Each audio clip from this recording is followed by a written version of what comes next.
Jadi kalau perusahaan mempunyai aset, jadi dia bisa melakukan depresiasi.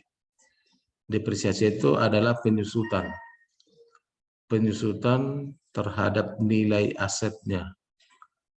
Dan diakui menjadi biaya ya atas penyusutan. Tapi misalnya gini, kalau kita beli mobil, penyusutannya berapa tahun?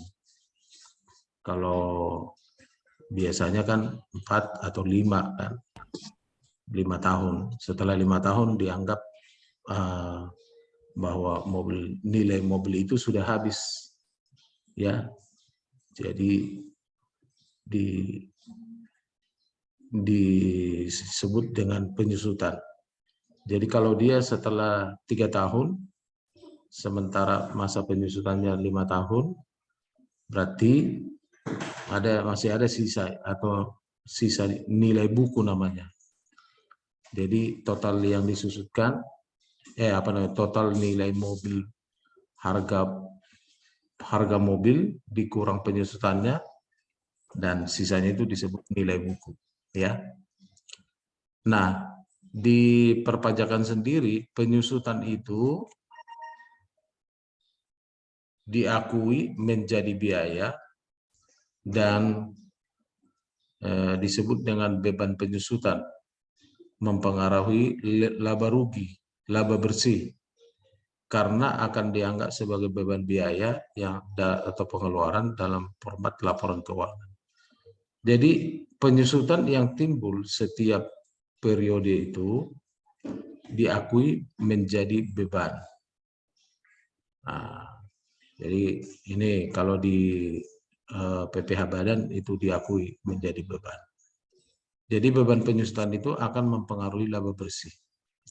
Dan biaya penyusutan itu harus konsisten. Kalau mau garis lurus, tidak boleh berubah-ubah. Jadi nanti ada metode penyusutan itu ada beberapa yang harus nanti diketahui. Kemudian sebelum kita mempunyai depresiasi memiliki 5 karakteristik. Yang pertama merupakan sebuah penurunan dari nilai aset tetap dan bersifat permanen. Setelah dikurangin itu tidak dapat dikembalikan ke nilai asli. Jadi kalau sudah disusutkan itu sudah tidak bisa lagi misalnya nilai asetnya berapa, nilai segini, nggak bisa ke nilai aslinya karena sudah dianggap ada penyusutan. Kemudian proses bertahap dan berkesinambungan, berkurang dari nilai asetnya, ya. Kemudian bukan sebuah proses penilaian aset, tetapi adalah proses pengalokasian biaya suatu aset untuk mengefektifkan masa penggunaannya. Jadi istilahnya biaya itu diakui oleh pajak atau diakui menjadi pengurang laba bersih, karena bagi pemerintah kalau dicadangkan, sebenarnya penyusutan itu lebih kepada pencadangan sebenarnya, pencadangan dana untuk pemulihan aset yang ada. Jadi kalau misalnya itu dicadangkan, dibuat biaya, berarti perusahaan harusnya mencadangkan biaya yang digunakan itu, mengurangi laba rugi, digunakan untuk membeli aset yang baru, pengganti yang sudah habis masanya, ya. Dapat mengurangi nilai buku dan bukan nilai pasar aset, ya. Jadi nilai bukunya yang berkurang, bukan nilai pasarnya dia, ya. Kemudian digunakan hanya untuk aktiva tetap yang berwujud saja, artinya tidak dapat digunakan untuk aset yang tidak berwujud. Nah, aktiva tetap itu disebut dengan penyusutan.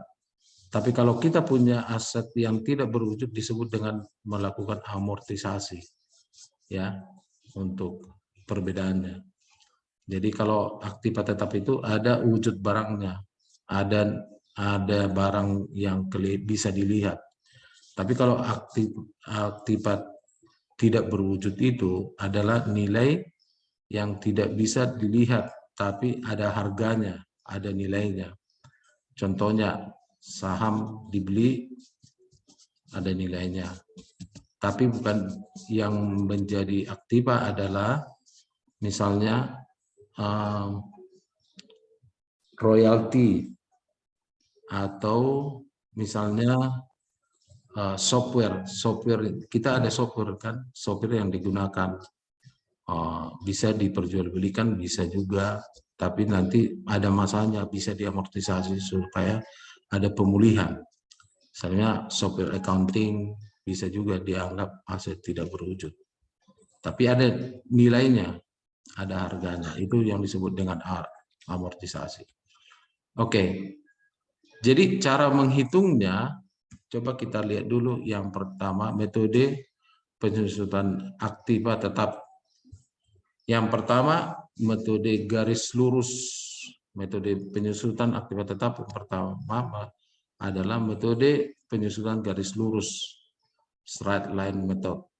Jika Anda menggunakan metode ini menghitung penyusutan, maka Anda wajib menentukan estimasi nilai residunya. Maksudnya nilai akhirnya itu berapa?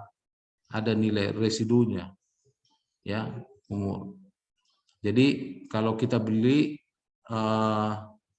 di contohnya di sini kita beli 8 juta, nanti di akhir periode dia harus ada nilai residu yang harus dibuat adalah 1 juta misalnya.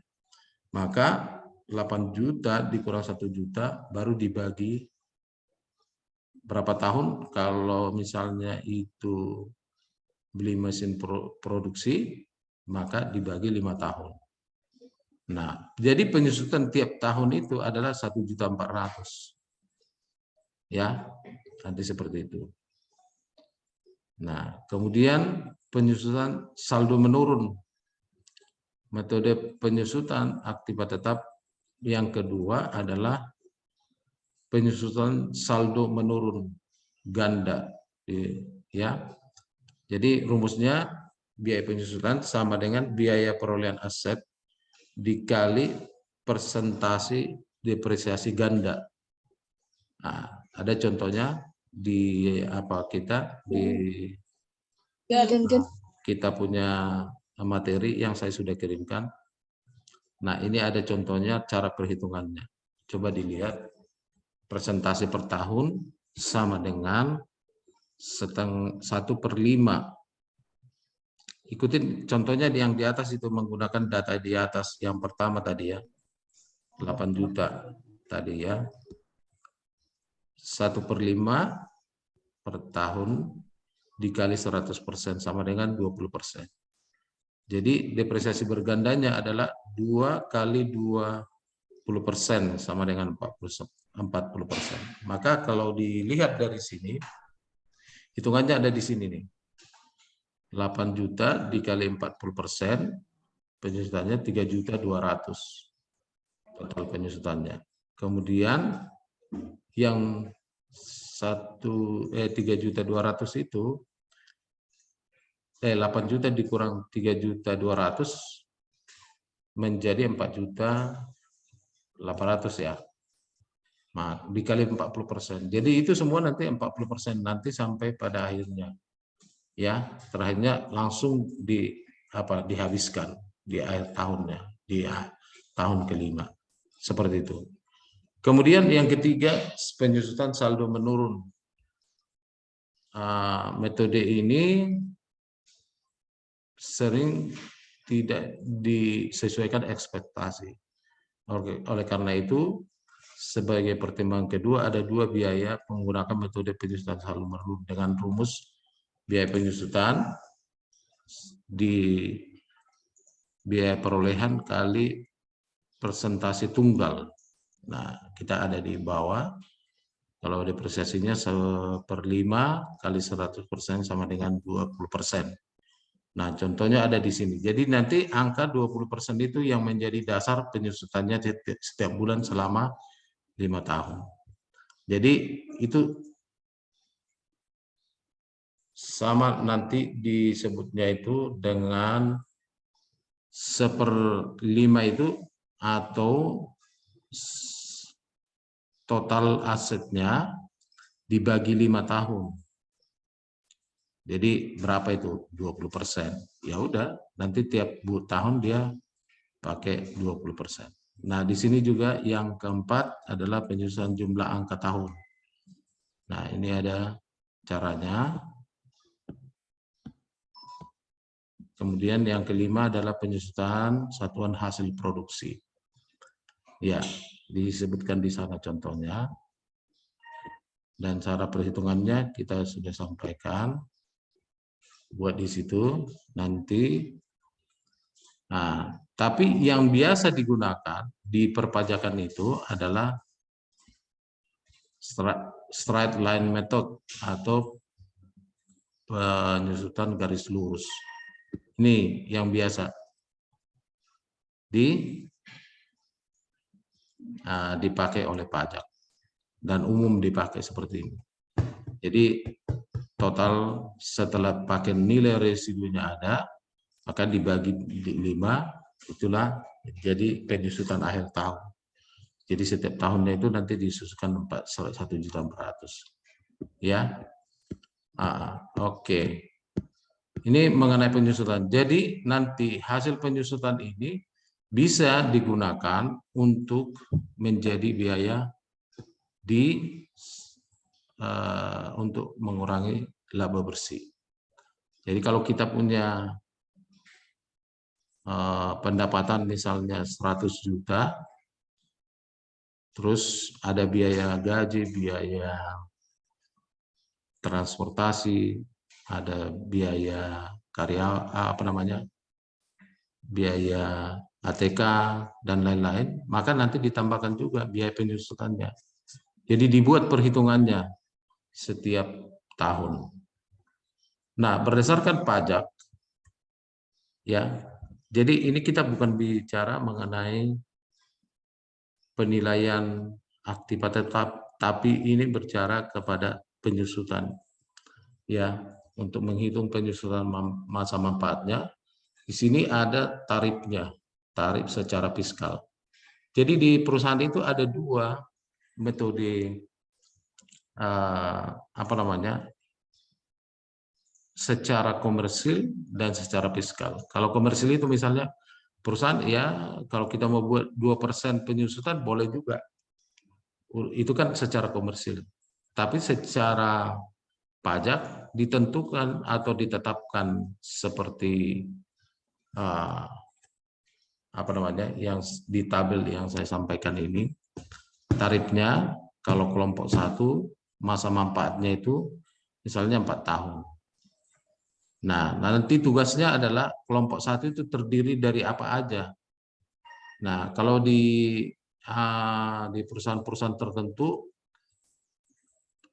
mobil itu masuk kepada kelompok 1 dan di masa manfaatnya itu hanya 4 tahun.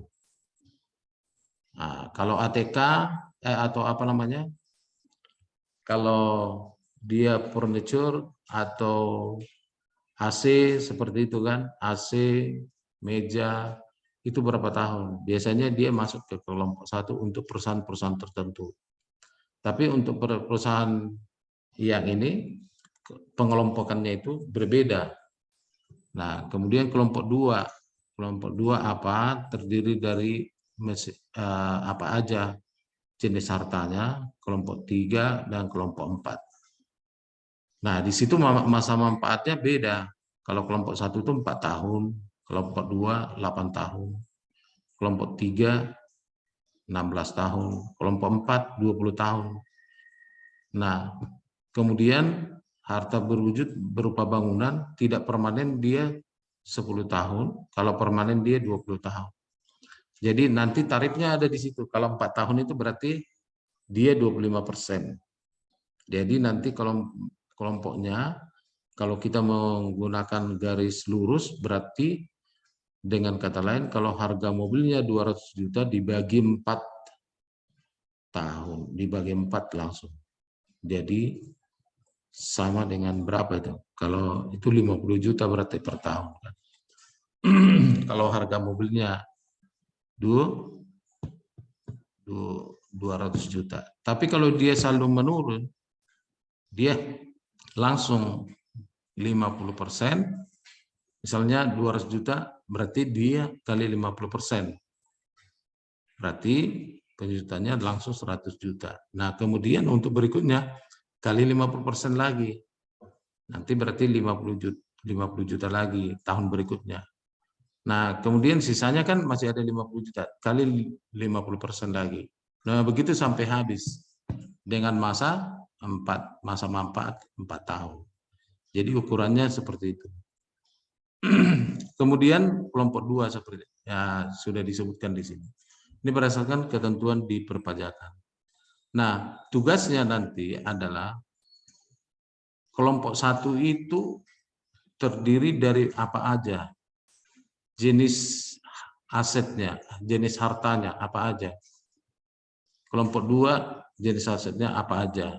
Kelompok 3 jenis asetnya apa aja. Dan kelompok 4. Nah, dari semua itu maka nanti buatlah contoh perhitungannya berdasarkan metode, berdasarkan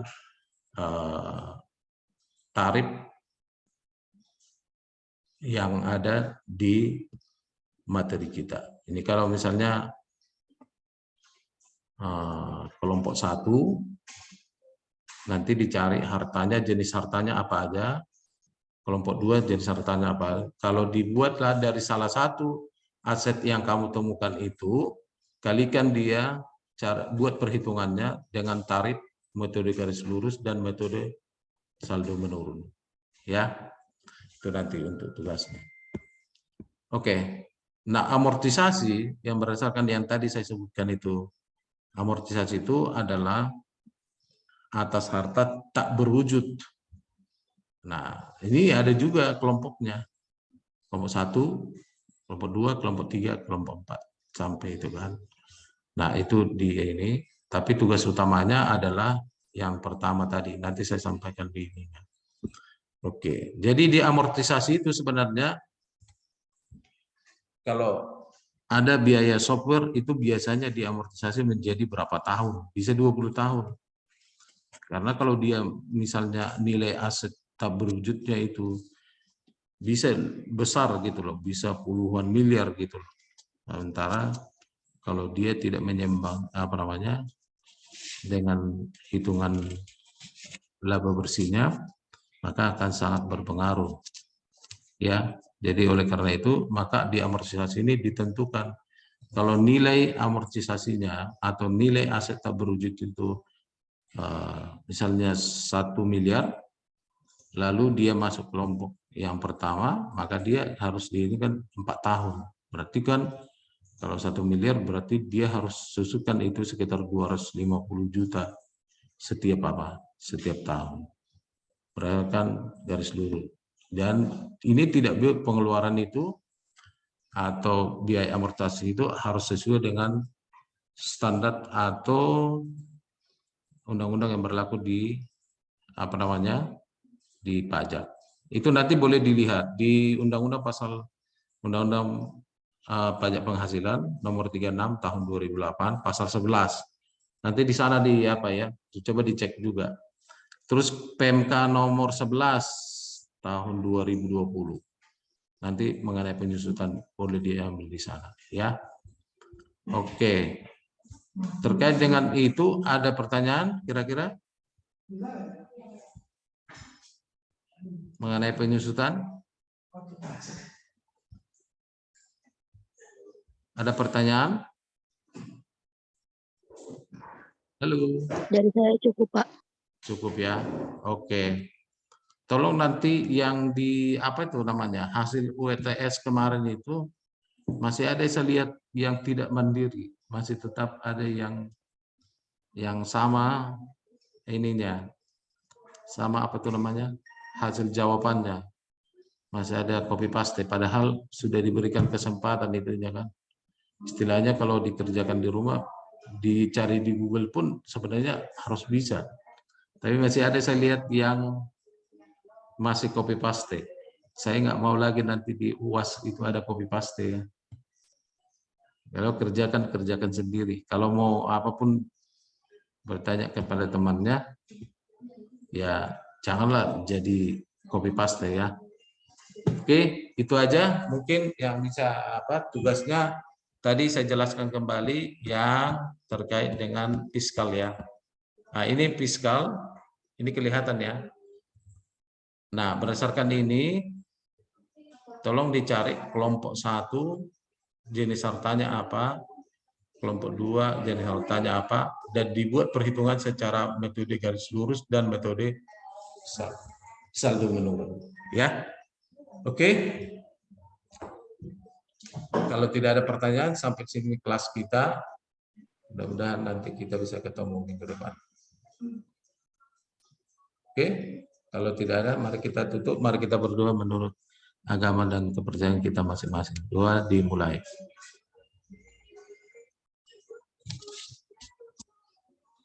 Sudah selesai. Terima kasih. Selamat siang semuanya. Yang Pak, makasih. Terima kasih, Pak. Terima kasih banyak, Pak. Terima kasih, Pak. Makasih Pak. Ya.